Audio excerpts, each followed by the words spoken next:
पंजाब के बाद सिंध में भी सैलाब का खतरा बढ़ने लगा है और मुख्तलिफ इलाक़ात में सैलाबी पानी दाखिल हो गया है। कंदकोट में दरियाए सिंध गुद्दू बैराज के मकाम पर भिभरने लगा है और ताहद निगाह पानी ही पानी और दरिया की विपरी लहरें लोगों को परेशान कर रही हैं। दरियाए सिंध में गुद्दू बैराज के मकाम पर पानी की आमद 3,69,349 क्यूसेक रिकॉर्ड की गई। उधर जामशोरों में कोटरी बैराज पर पानी की सतह में कमी हुई है।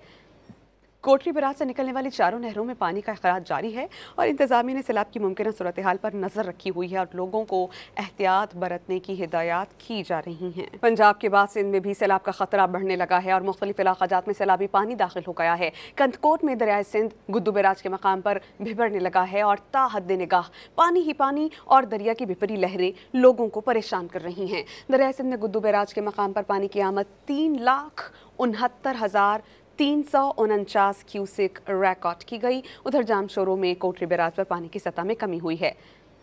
कोटरी बैराज से निकलने वाली चारों नहरों में पानी का अखराज जारी है और इंतजामिया ने सैलाब की मुमकिन सूरत हाल पर नजर रखी हुई है और लोगों को एहतियात बरतने की हिदायत की जा रही हैं।